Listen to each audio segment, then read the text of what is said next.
Histoire d'en dire plus.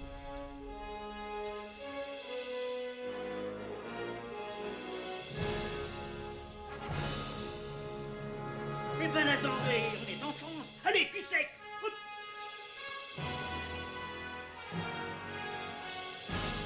Personne ne peut le croire et pourtant c'est vrai, ils existent, ils sont là, Tarnatata.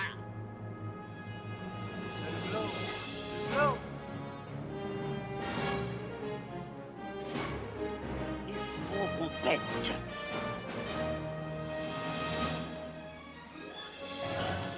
Voyons, le circuit branché, convecteur temporel temporisé. Bonjour, bienvenue sur Histoire d'en dire plus. Aujourd'hui, on continue avec Toy Story et la naissance de Pixar. Je ferai un épisode sur Pixar, mais aujourd'hui, on se consacre à Toy Story surtout, mais qui fait partie de la naissance de Pixar. Donc, ce podcast rejoindra l'autre quelque part. Allez, c'est parti, mon kiki.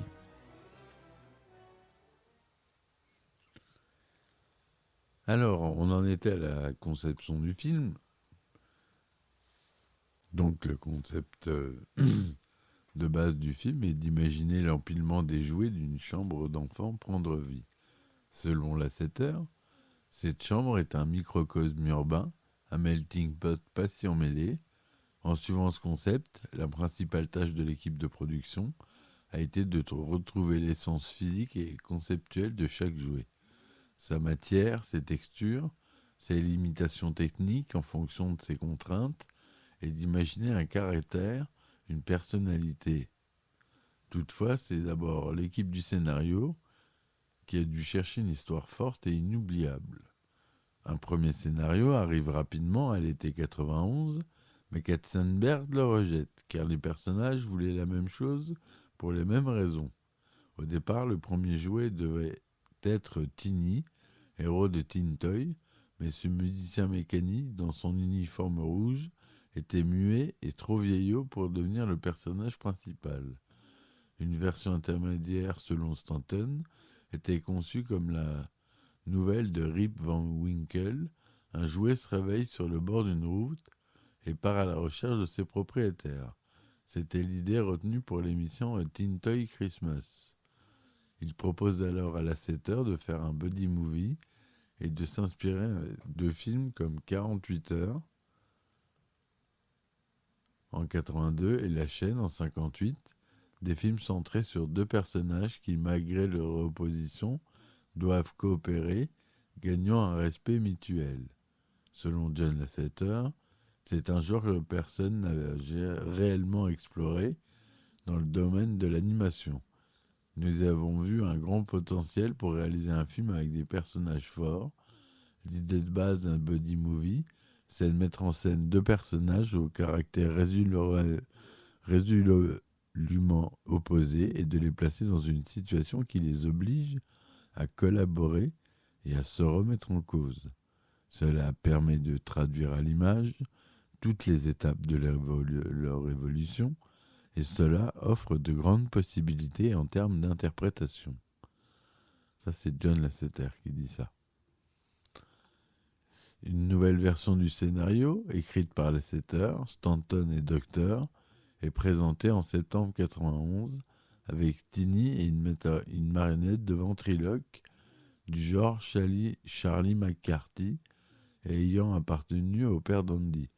Chez Charlie McCarthy, c'est un acteur américain connu comme ventriloque.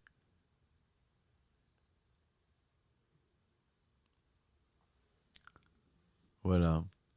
L'idée au centre de cette histoire est la confrontation de deux personnages qui développent petit à petit une amitié. Cette relation entre un ancien et un nouveau jouet permet d'explorer des territoires complexes en émotions, la création des personnages principaux, la grosse faute, à savoir l'ancien et le nouveau jouet préféré d'Andy. Tiny est ensuite remplacé par une figurine militaire de type G.I. Joe. On a tous connu G.I. Joe. Jouet préféré de Lasseter. avant de se doter d'un thème spatial, d'après le jouet des années 60, Major Matt Mason.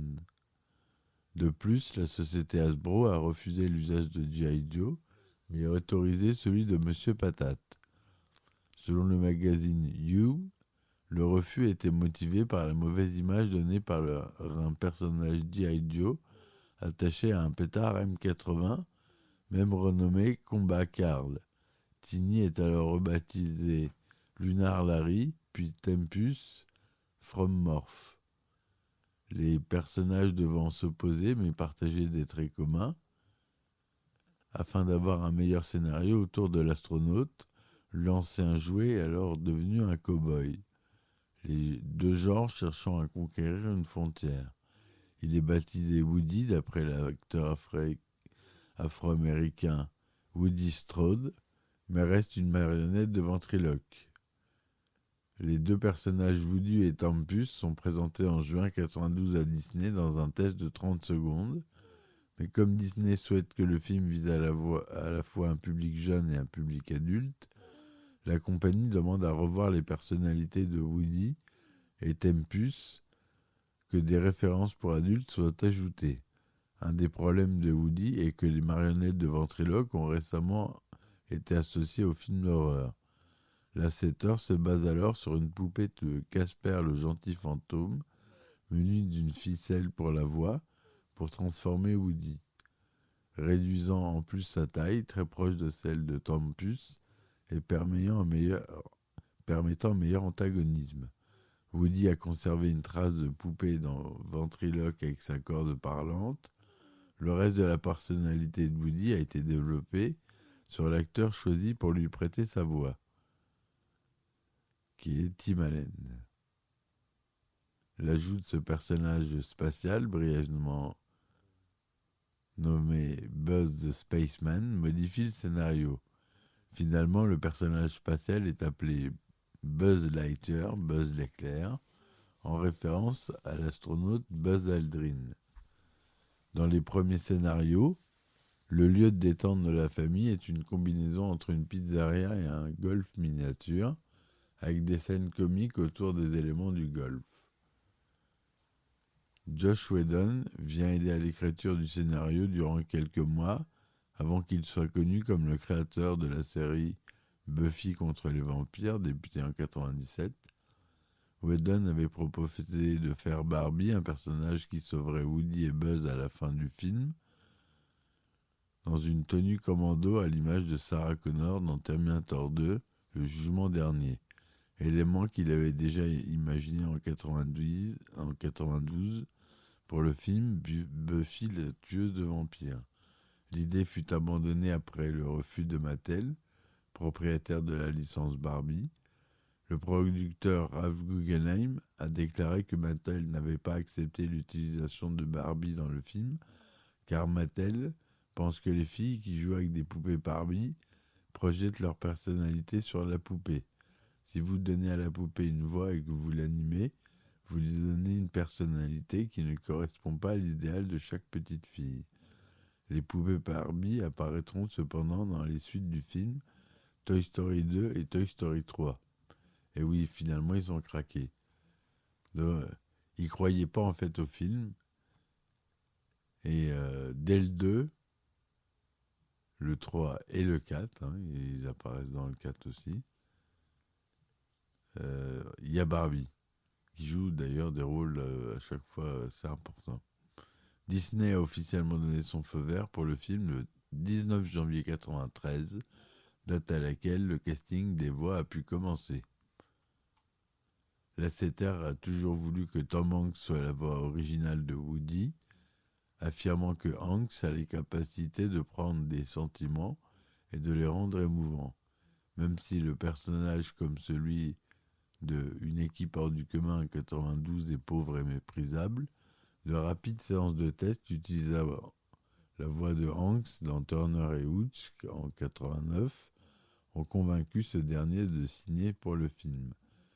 Billy Crystal a été approché pour la voix de Buzz, mais a refusé le rôle, ce qu'il a ensuite regretté, bien qu'il ait quelques années plus tard joué la voix originale de Bob Razowski dans un autre succès de Pixar, Monstre & Co. Katzenberg propose alors le rôle à Tim Allen, je me suis trompé tout à l'heure.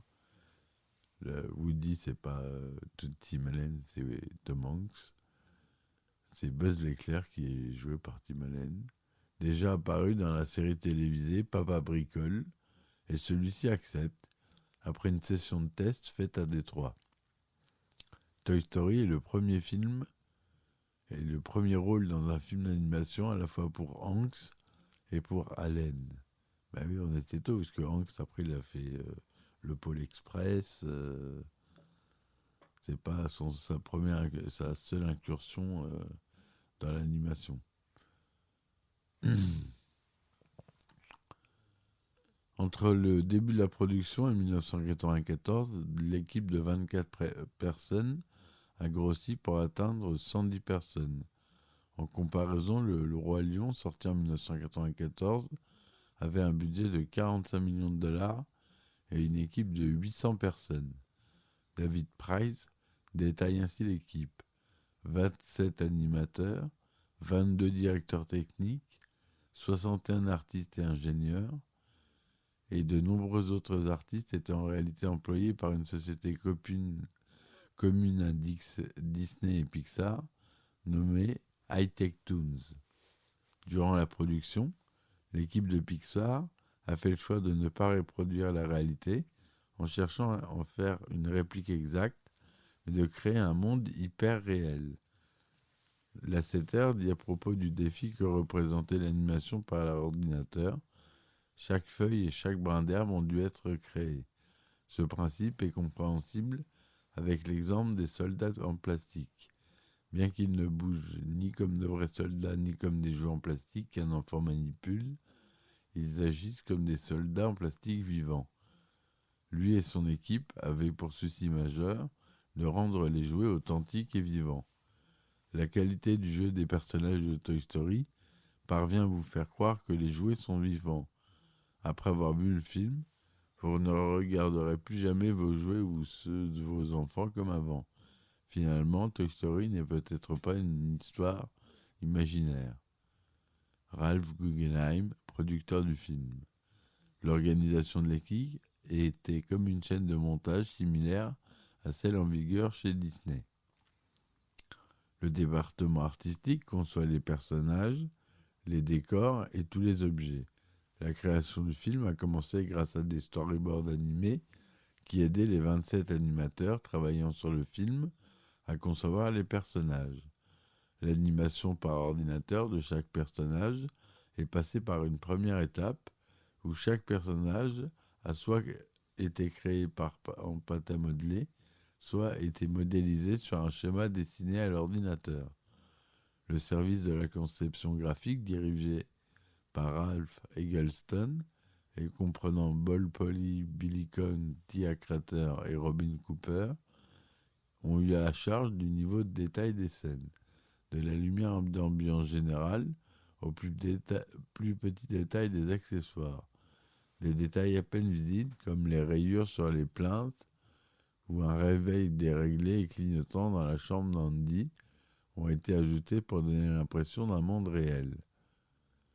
Certains éléments sont modélisés en 3D par l'un des directeurs techniques, soit à partir d'un cahier des charges, soit à partir d'une sculpture pour les éléments les plus complexes, certains jouets ou les humains. Les modèles 3D sont agrémentés de contrôles ou variables d'animation afin de définir leurs mouvements et les conséquences d'un mouvement sur leur forme. Woody a été modélisé par Bill Reeves et Buzz l'éclair par Eben Otsby, les stars de la modélisation. Les cadreurs ont été aussi chargés de redimensionner les éléments créés par les artistes pour créer plusieurs versions d'un même modèle, comme le bureau d'Andy dont les détails du bois apparaissent quand Woody monte dessus. Ensuite, le département artistique définit une scène avec sa palette de couleurs et son éclairage, et le département du cadrage positionne les modèles dans la scène et les mouvements de caméra. Il il n'a fallu pas moins de 9 sources différentes de lumière pour Woody lorsqu'il regarde par la fenêtre Buzz qui vient de tomber à l'heure, en raison de l'heure, celle du coucher de soleil. Alors ça, pour rentrer dans le détail, c'est plus vrai du tout. Dans Toy Story 4, il y aurait plus 9 lumières, puisque en fait, ils étaient obligés de simuler comme dans un petit peu comme dans le vrai cinéma. Pour reproduire une scène extérieure, il fallait beaucoup d'éclairage. Et les techniques de maintenant,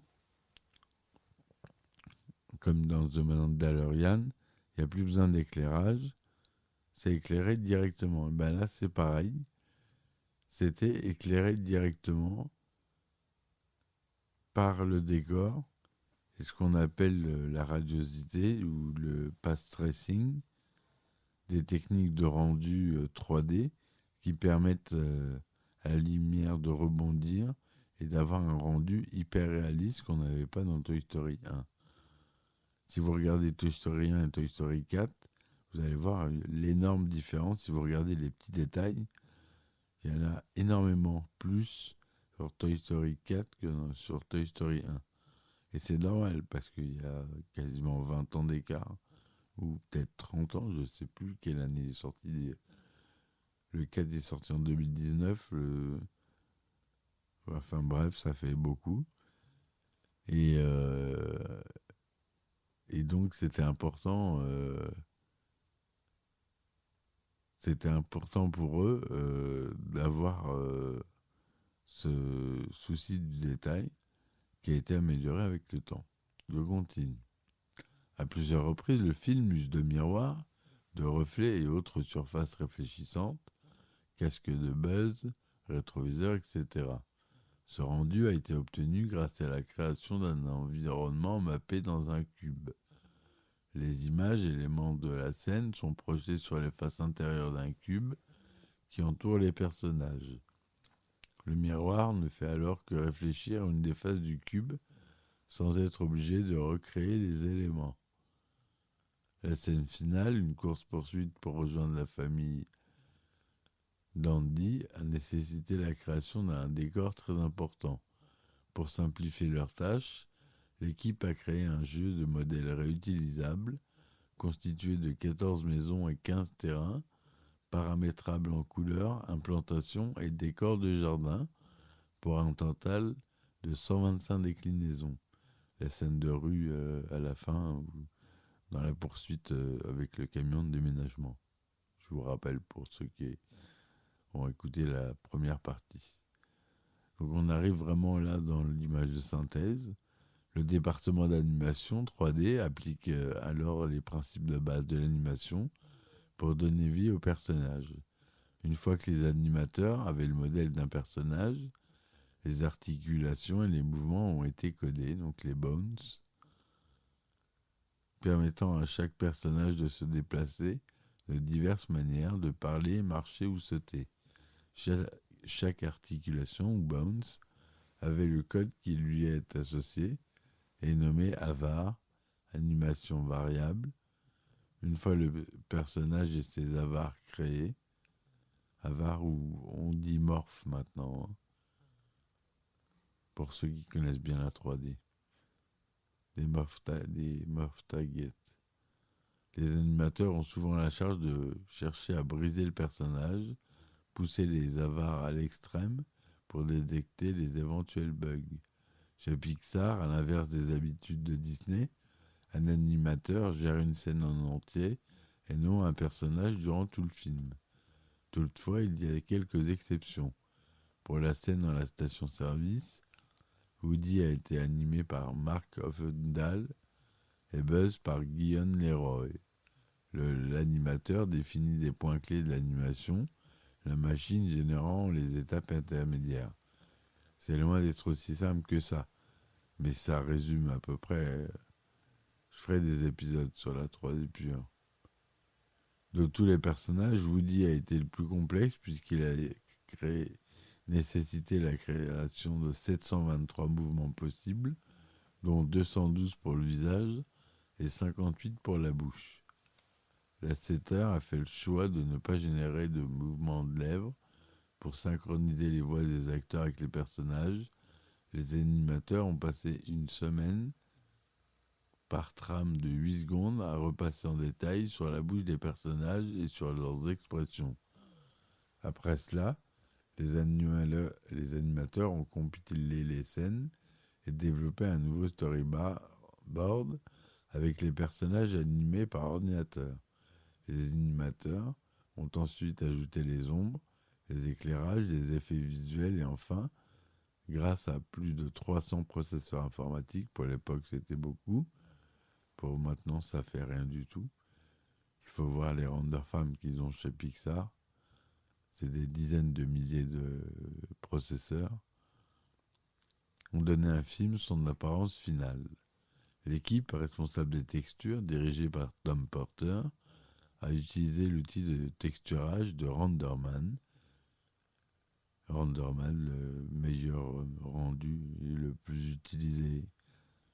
Tous les nouveaux Star Wars, les Marvel, les gros effets spéciaux sont rendus avec RenderMan. Le RenderMan Shading Language, je ferai un épisode sur RenderMan. L'équipe responsable des éclairages, la plus importante en nombre, est dirigée par Gary Schuchman et Sharon Callahan.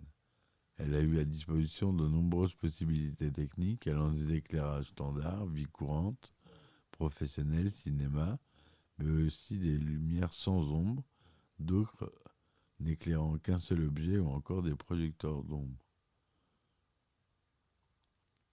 Afin de réaliser le rendu de Toy Story, Pixar a utilisé une ferme de serveurs, ce qu'on appelle une render farm. Elle était composée d'un Spark Server 1000, donc ça c'était le serveur, équipé de 8 processeurs, de 117 stations de travail Spark Station, 20 de chez Sun, 80 biprocesseurs et 30 quadriprocesseurs. Ces machines tournaient avec le système d'exploitation Solaris, initialement produit avec des processeurs Spark. Ils ont dû être mis à jour avec des clones RISC HyperSpark cadencés à 100 MHz ou 125 MHz. Le regroupement en ferme a permis de traiter les 114 000 trames du film de 77 minutes en 800 000 heures machine au total. Chaque image prenait de 45 minutes à 24 heures en temps de traitement selon sa complexité et occupait 300 mégas de données. C'est rien maintenant. L'équivalent d'un gros disque dur de PC à l'époque. Et oui, on est en 92, c'est ça qui est dingue. Maintenant, ça représente rien. C'est une image RAW d'un gros appareil photo. Et la résolution, quand je vais vous l'annoncer, vous allez vous marrer. Le film a utilisé un affichage de résolution de 1536 par 922 pixels, avec un pixel représentant un carré d'un demi-centimètre pour un écran de salle de cinéma standard. 1536 par 922 pixels, c'est même pas de la Full HD. La Full HD, c'est 1920 par 1080 pixels. Donc le rendu final de Toy Story est en dessous de la HD. Il a été retraité, re-rendu depuis, grâce à ses ressorties. Mais la résolution à l'époque, elle était de 1536 par seulement 922 pixels. C'est pas beaucoup. Ma télé, elle fait 8K. Elle affiche 4300 pixels de haut. Grâce à l'utilisation de l'anti-crénelage pour adoucir les traits, une résolution plus grande, estimée à plusieurs milliers de lignes, n'a pas été nécessaire. C'est l'anti-aliasing qui les a sauvés et qui a permis d'ailleurs d'avoir ce rendu-là. Et ils étaient bien à l'avance dans leur temps grâce à El Katmul, qui a beaucoup travaillé sur ces théories-là. Au cours de la post-production, le film a été renvoyé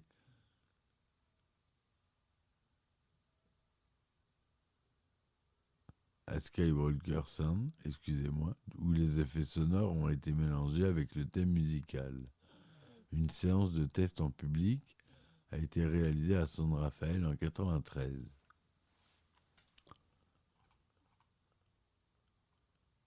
La première de Toy Story a eu lieu le 19 novembre 1995 à Hollywood, en Californie, dans le El Capitan Theater. Cette salle appartenant à Disney, un espace a été transformé en petit parc à thème consacré à Toy Story sur 3 niveaux, avec une course d'obstacles avec les pieds attachés comme les soldats en plastique et une pizzeria digne de Pizza Planet. La sortie nationale aux États-Unis a eu lieu le 22 novembre 1995, date du début du week-end de Thanksgiving. Le film était initialement projeté dans 2281 cinémas, avant que ce chiffre n'atteigne les 2574 cinémas. Toy Story est resté en salle durant 37 semaines. Il a été aussi projeté hors compétition durant la Berlinale du 15 au 26 janvier 1996. Le tout premier court-métrage de Pixar, Les Aventures d'Andy et Wallaby, était projeté avant chaque diffusion du film dans tous les cinémas.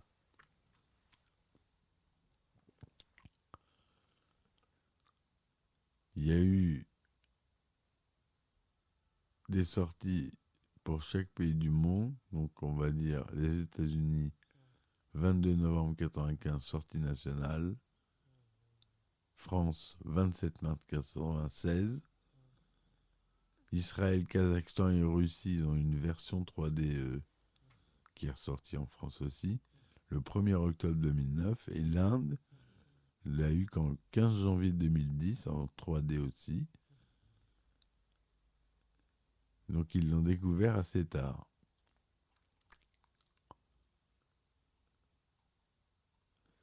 Voilà ce que je voulais vous dire pour ce film. Il y a eu beaucoup de ressorties,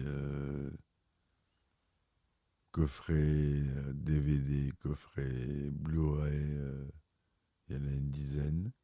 Il y a une VHS et un DVD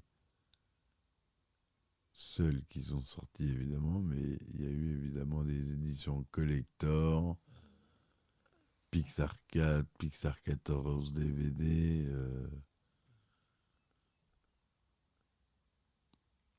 donc voilà, il a eu un Oscar spécial en 1996 pour John Lasseter pour sa direction inspirée de l'équipe de Pixar Toy Story, ayant conduit à la réalisation du premier long-métrage d'animation en images de synthèse. Et oui, Annie Award 96, meilleur film d'animation, meilleure animation, meilleur réal, meilleure musique, meilleure prod, meilleure direction artistique, meilleur scénario, meilleure réussite technique.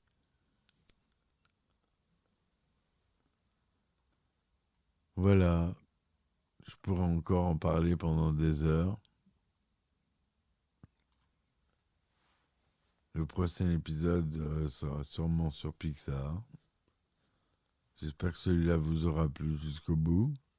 N'hésitez pas à me laisser des commentaires si ça vous plaît, les images de synthèse, et que je vous en parle un peu plus en détail. Je vous laisse mes adresses Patreon, Ulule et Tipeee.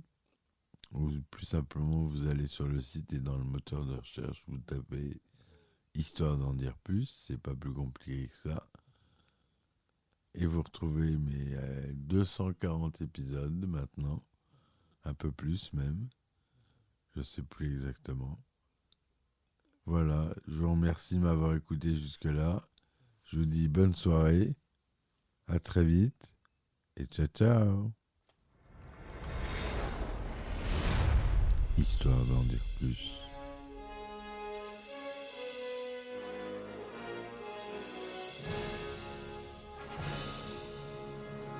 Eh ben attendez, on est en France. Allez, cul sec. Hop.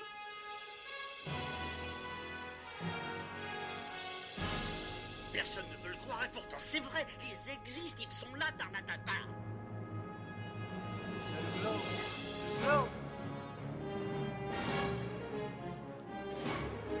Il faut qu'on pète.